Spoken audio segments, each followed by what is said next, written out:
भारतीय संस्कृति, रंगों का संगम, भावों का समंदर, इतिहास की गाथा, परंपराओं की ज्वाला और धरोहर का अथाह सागर है। हमारी संस्कृति देश की सॉफ्ट पावर का सबसे मजबूत हस्ताक्षर है। योग, आयुर्वेद, भारतीय दर्शन, साहित्य, कला और संगीत जैसे अनेक क्षेत्रों में भारत की अमूल्य देन ने पूरे विश्व को प्रभावित किया है। इंदिरा गांधी राष्ट्रीय कला केंद्र भारत की इस समृद्ध संस्कृति को दुनिया के सामने लाने का प्रयास कर रहा है।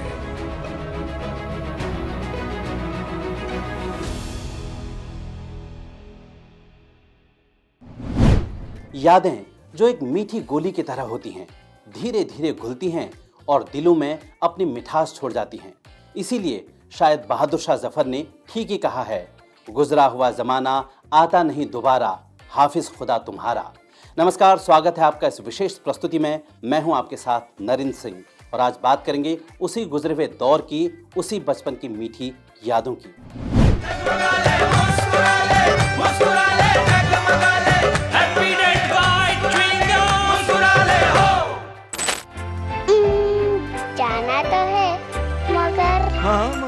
बचपन की उन यादों में जब झांका जाए तो कुछ महकें, कुछ आवाजें, कुछ दृश्य अनायास ही हमारे जहन में आ जाते हैं। उन्हीं नॉस्टैल्जिक यादों में से एक थे टीवी और मैगजीन में छपने वाले विज्ञापन, जो किसी लोक कथा से कम नहीं होते थे। याद है वो दौर जब गर्मियों की छुट्टियों में दादी के घर चप्पल घसीटते हुए रसना पीना, तो कभी पापा और चाचा के साथ बजाज के स्कूटर पर पीछे बैठकर जाना। इन सब पलों के बीच कुछ विज्ञापन और कुछ टैगलाइंस हमारे जीवन का अहम हिस्सा बन गए, पता ही नहीं चला। क्या आप क्लोजअप करते हैं? मैं नहीं कहता, ये विज्ञापन कहता है जी। सफेदी की चमकार, वॉशिंग पाउडर निरमा, हमारा बजाज, ये सिर्फ विज्ञापन नहीं थे। ये टैगलाइंस, ये जिंगल सिर्फ विज्ञापन नहीं कहते थे, ये एक दौर के पहचान हुआ करते थे। भारत जैसे विविधताओं भरे देश में विज्ञापन सिर्फ प्रोडक्ट नहीं बेचते थे, बल्कि हमारी कलेक्टिव मेमोरीज का एक अहम हिस्सा बन जाते थे। याद है गर्मियों की शाम मोहल्ले की गलियों में जब बच्चे क्रिकेट खेल रहे होते थे, तो जब कोई बच्चा आउट हो जाता था तो बीच में चिल्ला के क्या कहते थे, ओनिडा नेवर्स एनवी ऑनर्स प्राइड, और सभी हंस हंस के लोटपोट हो जाते थे। घर के अंदर जब दादी अलमारी खोलती थी तो कपड़ों के बीच से रसना की पैकेट वाली पुरानी तस्वीर निकालती और पोती से कहती, जब तेरी मम्मी छोटी थी ना तब पूरा मोहल्ला यहीं आकर रसना पीता था। जब शाम को पापा ऑफिस से घर आते थे ना और टीवी पर हमारा बजाज की धुन बज जाए तो खुद को रोक नहीं पाते थे और कहते थे, जब मैं छोटा था ना तो तुम्हारे दादाजी इसी स्कूटर पर मुझे स्कूल छोड़ने जाते थे और अब मैं तुम्हें छोड़ने जाता हूँ। ये कहानी थी उन विज्ञापनों की जो सिर्फ एक कमर्शियल मैसेज नहीं देते थे, बल्कि वे संस्कृति का दर्पण होते थे जो समय के साथ जिंदा रहते थे। जब भी टीवी पर कोई पुराना विज्ञापन दिख जाता है तो सिर्फ प्रोडक्ट याद नहीं आता, वो दौर, वो गली, वो लोग, वो कहानियाँ, ये सब याद आ जाते हैं। क्योंकि कुछ चीज़ें वक्त के साथ बदलती नहीं, बल्कि और भी यादों में गहरी हो जाती हैं।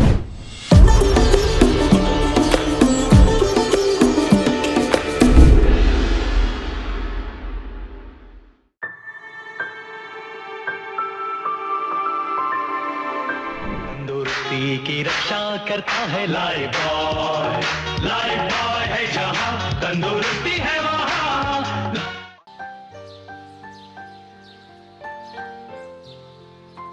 राम काका, अरे बबलू, यहाँ क्या कर रहे हो? सब गुस्सा करते हैं, मैं घर छोड़ के जा रहा हूँ। मगर घर में तो मम्मी ने गर्मा गर्म जलेबियाँ बनाई है। जलेबी? तो क्या तय किया आपने? जाना तो है, मगर मगर 20-25 साल बाद। अनोखी शुद्धता, अनोखा असर, धारा। याद आया वो दौर जब टीवी के सामने पूरा परिवार एक साथ बैठकर विज्ञापन भी उतने ही ध्यान से देखता था जितने ध्यान से किसी फिल्म या धारावाहिक को देखता था। उत्पादों, सेवाओं और जानकारी के बेहतरीन माध्यम ये विज्ञापन न सिर्फ प्रोडक्ट को बेचते हैं, बल्कि समाज को नई सोच, जीवन शैली और नए ट्रेंड्स के साथ जोड़ते हैं। ये विज्ञापन लोगों की खरीदारी की सोच को बदलने के साथ ही सोसाइटी और कल्चर में आए बदलाव को भी दिखाते हैं।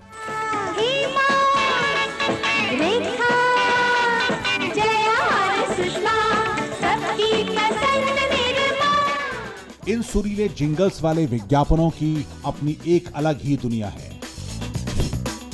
और जब बात टीवी या डिजिटल माध्यम की हो तो 1950 से 1990 के बीच का दशक विज्ञापनों के इतिहास में बेहद रोचक और क्रिएटिव रहा है। विज्ञापनों का वो भोलापन जब हमारा साबुन सबसे शुद्ध जैसे नारों में सादगी भी थी और भारतीयता की झलक थी। विज्ञापनों के बदलते स्वरूप में इंडस्ट्रियलाइजेशन के साथ ही विज्ञापन भी रंगीन हो गए। इसके साथ ही प्रसिद्ध कलाकारों की भूमिका ने तो इन विज्ञापनों को घर घर तक पहुंचा दिया। एक बार 999 दो, जिंदगी भर मोबाइल रहो। जैसे जाकिर हुसैन की उंगलियों का जादू और उनकी आवाज में वो लाजवाब जिंगल वाह ताज तो आपको याद ही होगा। अरे हुजूर वहाँ ताज बोलिए। वाह ताज। इसके साथ ही जैसे जैसे ये विज्ञापन टीवी के साथ आगे बढ़े तो वीको वज्रदंती और लिज्जत पापड़ जैसे विज्ञापनों ने तो भारतीयता को भी प्रमोट किया। तो वहीं 90 के दशक में ग्लोबल ब्रांड्स ने धूम मचाई। ये दिल मांगे मोर और रिन की चमकार जैसे स्लोगन हर जुबान पर छा गए। अब विज्ञापन न सिर्फ प्रोडक्ट बल्कि लाइफस्टाइल बेचने का भी एक पावरफुल मीडियम बने। अगर विज्ञापनों को लेकर आपकी दिलचस्पी है तो IGNCA लेकर आ रहा है भारत के विज्ञापन इतिहास का एक समृद्ध आर्काइव। यहाँ स्टूडेंट्स, रिसर्चर्स और एड लवर्स को मिलेगा विज्ञापन जगत की अनमोल धरोहर। 1950 से अब तक के आइकॉनिक एड्स, उनके पोस्टर्स, स्क्रिप्ट और ऐतिहासिक जानकारियां। अगर आप एडवर्टाइजिंग की स्टडी, रिसर्च या बस पुरानी यादों में खोना चाहते हैं तो ये आर्काइव आपके लिए है। Palms Moisturizing Cold Cream for soft, googly woogly woosh skin. Dabur लाल दंत मंजन से मुखड़ा खिल जाए। किफायती और असरदार डाबर की एक आयुर्वेदिक देन, डाबर लाल दंत मंजन। पेश है लाल काला पीला गुलाबी हरा नीला। हमारा बजाज बुलंद भारत की बुलंद तस्वीर।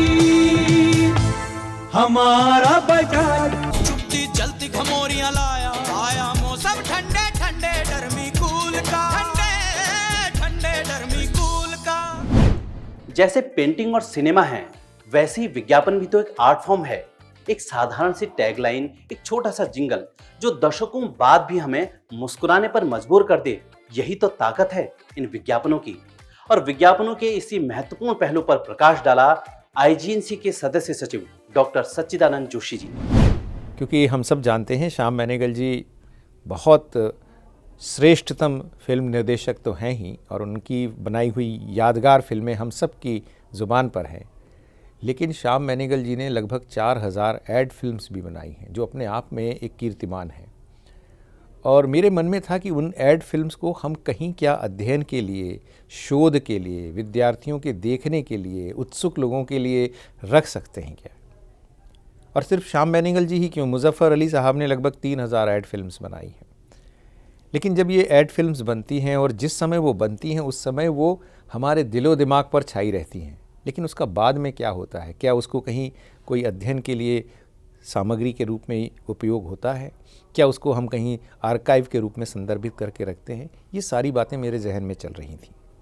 और तभी दिमाग में आया कि सिर्फ फिल्म्स ही क्यों, ये बहुत सारे जो एड्स हैं, यही है राइट चॉइस बेबी, ठंडा मतलब कोका कोला, तूफ़ानी ठंडा, लाइफ बॉय है जहाँ तंदुरुस्ती है वहाँ, सफ़ेदी की चमकार, ये सारे जो शब्द हैं जो किसी विज्ञापन के माध्यम से हमारे जीवन में आए, लेकिन वो हमारे जीवन में स्थायी रह गए। वो विज्ञापन चला गया, वो प्रोडक्ट चला गया, लेकिन उसके बाद भी वो शब्द हमारे दिलो दिमाग पर छाए रहे। इतना ही नहीं, कई तो उसके साथ मुहावरे बन गए। नेबर्स एनवे ओनर्स प्राइड मुहावरा ही बन गया। या भला उसकी कमीज़ मेरी कमीज़ से सफ़ेद क्यों, मुहावरा ही बन गया। तो ये किस विज्ञापन के ज़रिए हमारे जीवन में आए, लेकिन कैसे हमारे जीवन में वो स्थायी रूप ले गए, इन सब के ऊपर भी चिंता करना, शोध करना, सोचना, ये कहीं न कहीं मेरे दिमाग में शुरू हुआ। और ऐसा लगा कि क्या एडवर्टाइजिंग का, क्या विज्ञापनों का कहीं कोई आर्काइव हो सकता है? क्या उसके ज़रिए कहीं कोई शोध किया जा सकता है? क्या उसके ज़रिए कहीं कोई बातचीत की जा सकती है? हम जो लोग एडवर्टाइजिंग के ज़रिए बहुत नाम कमाते हैं, शोहरत कमाते हैं, उनको तो जानते हैं, लेकिन एडवर्टाइजिंग की दुनिया में काम कर रहे अत्यंत प्रतिभाशाली ऐसे जो लाखों लोग हैं, चाहे वो कॉपीराइटर्स हों, चाहे वो एडिटर्स हों, चाहे वो कैमरा पर्सन्स हों, सिनेमाटोग्राफर्स हों, चाहे वो डायरेक्टर्स हों या एक्टर्स भी, हमने देखा है एडवर्टाइजिंग की दुनिया से आए हुए कितने ही लोग बाद में फिल्मों में छा गए और अच्छी अच्छी भूमिकाएं की। जब आप किसी फिल्म में किसी हीरो या किसी हीरोइन को देखते हैं तो आपको याद आता है, अरे इसे तो पहली बार हमने उस फला विज्ञापन में देखा था, तब हमको समझ में आता है। और आप वैसे भी देखें तो 3 घंटे की फिल्म में अभिनय करना बहुत आसान है, 30 सेकंड की फिल्म में अपने संदेश को पहुंचाना कितना कठिन है, ये आप सोच कर देखिए। यानी कुछ तो है, कोई तो अलग चीज़ है जो आपको इस एडवर्टाइजिंग की दुनिया में दिखानी पड़ती है, लेकिन उन सब चीज़ों का कोई डॉक्यूमेंटेशन नहीं होता। और इसलिए मन में आया कि उसका क्या हम डॉक्यूमेंटेशन कर सकते हैं, क्या हम उसका कोई आर्काइव बना सकते हैं। और फिर एक और बहुत बड़ी बात है कि एडवर्टाइजिंग के माध्यम से जो हमारे समाज की मानसिकता में जो बदलाव आता है, उसके बारे में भी हम बात नहीं कर सकते। जैसे आज से कुछ समय पहले तक गोरेपन की, सुकोमलता की क्रीम, कितने विज्ञापन आते थे, लेकिन आपने देखा कि समाज ने प्रगति की है और अब रंग बहुत ज़्यादा मैटर नहीं करता, इसलिए वो गोरेपन की क्रीम्स कहीं न कहीं थोड़ी दूर हो गई हैं। या लोगों के बढ़ते वज़न पर, मोटापा कम करने पर न जाने कितने विज्ञापन आते थे। लेकिन जब से हमने देखा कि समाज ने जागृति की है, समाज ने एक अलग तरह का भाव लिया है, तब से ये बॉडी शेमिंग धीरे धीरे कम होता चला गया है। इसलिए अब विज्ञापन आते हैं तो बड़े धड़ल्ले से आते हैं, XXX, XXX, 4X साइज़ के कपड़ों के, और उसमें कहीं बॉडी शेमिंग की बात नहीं होती। तो ये एक साइकोलॉजिकल फैक्टर है। या एक समय था जब हम सैनिटरी नैपकिन्स के विज्ञापन अपने परिवार के साथ बैठकर भी देख नहीं सकते थे या पढ़ नहीं सकते थे। आज पूरा परिवार बैठता है और देखता है, क्योंकि उसके बारे में एक अलग तरह की जागृति आ गई। आज हम डिजिटल युग में हैं और ये पुराने विज्ञापन कहीं खोते जा रहे हैं। इन यादों के धरोहरों को संजोए रखना बेहद ज़रूरी है, और इसी सोच के साथ IGNC ने एक महत्वपूर्ण पहल की है, इन पुराने विज्ञापनों को आर्काइव करने की। यह संग्रह न सिर्फ बीते दौर की झलक दिखाएगा, बल्कि आने वाली पीढ़ियों को बताएगा कि कैसे एक छोटा सा विज्ञापन समाज की सामूहिक स्मृतियों और लोक कथाओं का हिस्सा बन जाता है। विज्ञापनों के इसी महत्ता को देखते हुए IGNC ने एक अनूठी पहल की शुरुआत की, जिसमें एड आर्ट एग्जीबिशन भारतीय विज्ञापनों के 4 दशकों की झलक दिखाती हुई एक अनूठी प्रदर्शनी का आयोजन किया, और साथ ही इसमें एक चर्चा सत्र का भी आयोजन हुआ। आइए एक बार सुनते हैं इस खूबसूरत प्रदर्शनी के क्यूरेटर इकबाल रिजवी जी से इसके पीछे की कहानी, और साथ ही जानेंगे इस प्रदर्शनी के कोऑर्डिनेटर माधवेंद्र से उनका अनुभव। इस प्रदर्शनी में जो विज्ञापन पेश किए गए, थोड़ा सा उनके बारे में भी मैं चाह रहा हूँ आपको बता दूं कि उनकी क्या ऐसी खासियत थी। बड़ी संख्या में लोग ऐसे हैं जिनको ये याद होगा कि भारत में एक ज़माने में जो प्रतिष्ठित ब्रांड था वो सिर्फ बाटा था। बाटा ने BSC के नाम से अपना ही एक और ब्रांड चलाया था, BSC बाटा शू कंपनी के नाम से। इसी तरह से ये पॉलिश का विज्ञापन है, चेरी ब्लॉसम। सबको पता है कि जो एक प्रतिष्ठित पॉलिश हुआ करती थी वो यही हुआ करती थी। ऐड भी इसका देखने में बड़ा खूबसूरत है। लेकिन फिर जब समय बदला तो बाटा ने भी बदलाव किया। नॉर्थ स्टार के नाम से वो बहुत खूबसूरत किस्म के जूते लाए। ये दौर था 1990 के आसपास का, हालांकि ये विज्ञापन 1980 का है। ये उन्होंने देख लिया था कि बदलाव आ रहे हैं फुटवेयर के अंदर, और वो भारत में उन्होंने इस तरह के जूते बनाना शुरू करे। और जो कंपनियां आई 90s के आसपास, उनके लिए एक दरअसल उन्होंने रास्ता सा बना दिया खूबसूरत और तरह तरह के जूते पेश करने का। तो ये बाटा के हैं। इसी तरह चेरी ब्लॉसम ने भी अपना ऐड का रवैया बदला। ये ऐड है 1957 का, जबकि ये है 1979 का। कलर्ड उन्होंने कर दिया, और अलग अलग तरह के चमड़ों के जूते चूंकि आने लगे थे, तो वो पॉलिश भी उसी हिसाब से अलग अलग बना के वो ला रहे थे। इसी तरह से मैं आपको दिखाना चाह रहा हूँ पेंट्स, रंगों के विज्ञापन जो थे, ये जैसे एशियन पेंट्स था, ड्यूलेक्स था। इन लोगों ने वाकई अपने विज्ञापन बहुत ही कलात्मक, बहुत खूबसूरत बनाए, आई कैचिंग जिसे कहते हैं। और पेंट के विज्ञापन थे तो कलरफुल तो थे ही। Personally, it was a learning experience for me. In a way wherein I come from the discipline of comparative literature. I'm a student of social system, society and cultural studies. So it was very exciting for me to study the changes which has occurred during these decades in Indian advertising, be it in copywriting, wherein the words have changed from what it used to be, and in the digital age, advertising it is not just what it was. So it has given me a lot to think upon, to ponder upon, and it has given me food for thought to go ahead from here. So this was not just an advertisement exhibition wherein I was associated with it as the coordinator of the exhibition, but as the student of social system and cultural studies, it was immensely enriching. इस प्रदर्शनी को हर वर्ग के लोगों ने खूब सराहा। IGNCA का जो प्रयास देखा, जिसमें उन्होंने 1950 से लेकर 1990 तक के एडवर्टीजमेंट्स को प्रदर्शनी यहाँ पे की है, मुझे लगता है ये एक बहुत अच्छा प्रयास है, क्योंकि हमारे स्टूडेंट्स को इस तरह की चीज़ें देखने के लिए नहीं मिलता है, और शायद ये एक आर्काइव के माध्यम से ही बाहर आ सकता था, जो कि ये IGNCA का जो प्रयास है उसी के थ्रू ये चीज़ पॉसिबल भी है।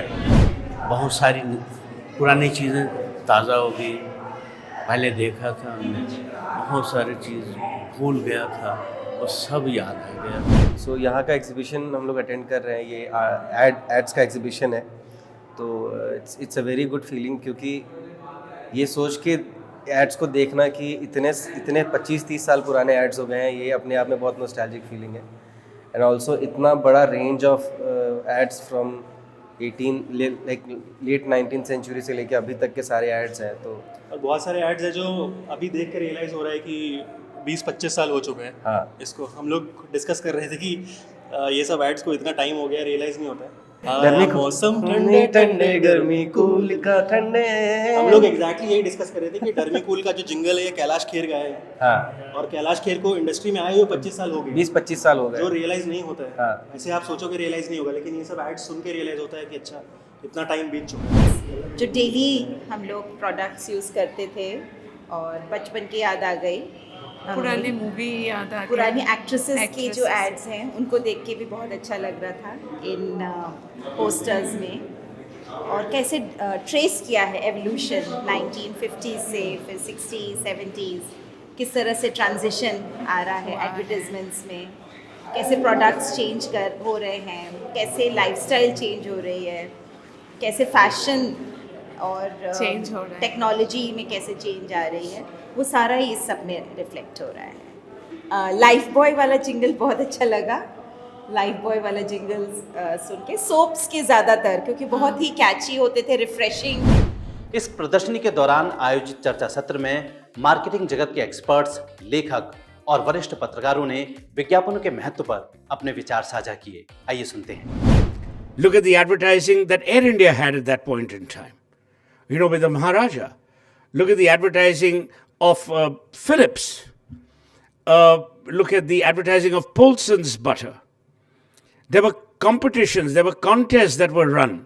because it is that what created, to my mind, the engagement between consumer and brand. And I have to admit that a large part of that advertising was in English in those days. Rural markets hadn't opened up. Prasoon Joshi, who now thinks and writes only in Hindi, wasn't on the scene then. You then began to see a change after about 95, 96.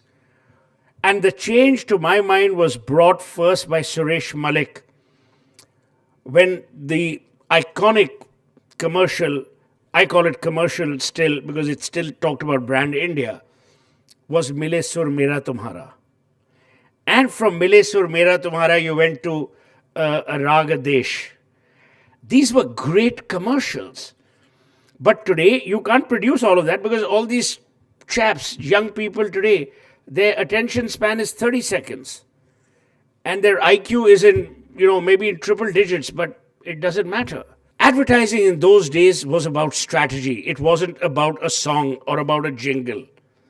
Then advertising began to be influenced by Bollywood, Naach Gana, brand endorsements just for any other reason. You lost, to my mind, the critical component of advertising, which is the emotional insight into the market that you were operating in. Truth is simply that the golden age of advertising actually coincided with the golden age of magazines. As the golden age of magazines waned, and I think in the US it started waning in the 1990s, in India it waned in the 2000s, I think the advertising industry sort of moved on. It's still at some kind of late flourish on TV, but I'll come to that in a bit.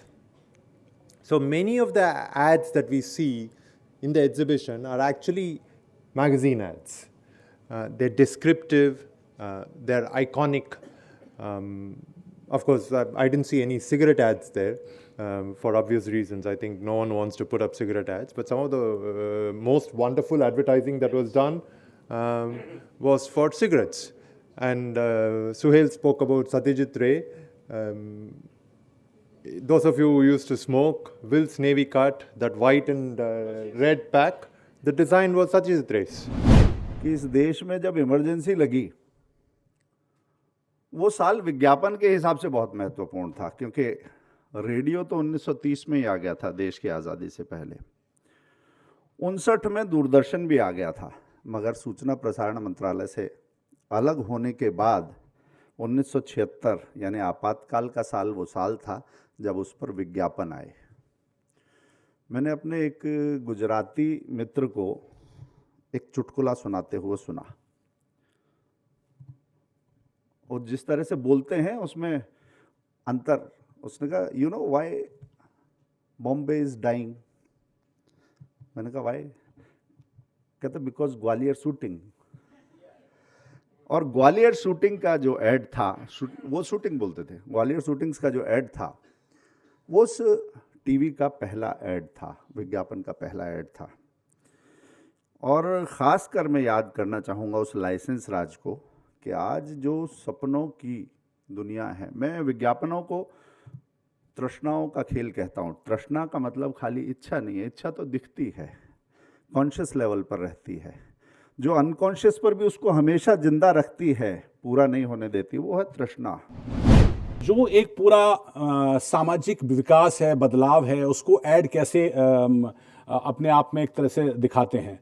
तो कौन ऐसे व्यक्ति हो सकते हैं जो कि इसके बारे में बताएं? एडवर्टाइजिंग हम ज़्यादातर जानते हैं कि आजकल सारे मीडिया इंस्टीट्यूट्स में पढ़ाई जाती है, और क्या उसको लेकर बदलाव है। अब आज का समय का मीडिया जितना ज़्यादा है, मतलब इतना ज़्यादा मीडिया हो गया है, सोशल मीडिया से लेकर डिजिटल मीडिया, जो ट्रेडिशनल मीडिया है, उस सब में ऐड की आजकल की क्या वैल्यू है। लेकिन पुराने विज्ञापनों की अपनी क्या पहचान थी, उनकी यात्रा किस तरह की थी, इस सब को लेकर बड़ी एक तरह की रोचक रिएक्शंस देखने को मिले हैं। रिएक्शंस ऐसे हैं कि हर आदमी कहीं ना कहीं जुड़ा हुआ महसूस करता है, हर एक की कहानी है। तो मुझे अंत में यही कह सकता हूं कि हम सबको, खासकर इंडियंस को, भारतीयों को, कहानियां और फंतासी में जीने की आदत है। हम कहानियां बुनते हैं, गुनते हैं, और उसके साथ साथ उसको बता सकते हैं। यही इसके पूरा मकसद है। ये बहुत छोटी सी कोशिश है। ये प्रदर्शनी सिर्फ विज्ञापनों का हिस्सा नहीं है, बल्कि सांस्कृतिक खजाना भी है जो हमें हमारे बीते दिनों की याद दिलाती है। क्योंकि विज्ञापन सिर्फ कुछ सेकंड्स की कहानी नहीं होते, बल्कि एक पूरी पीढ़ी की यादों का हिस्सा होते हैं। तो आइए जनपद स्थित इंदिरा गांधी राष्ट्रीय कला केंद्र और देखिए इस अनूठी प्रदर्शनी को, और साथ ही जुड़िए विज्ञापनों के उस संग्रह से जिसने कभी हंसाया तो कभी रुलाया तो कभी सोचने पर मजबूर कर दिया। आज के एपिसोड में बस इतना ही। अगले एपिसोड में फिर होगी बात कला, साहित्य और संस्कृति की। तब तक के लिए मुझे दीजिए इजाजत। नमस्कार।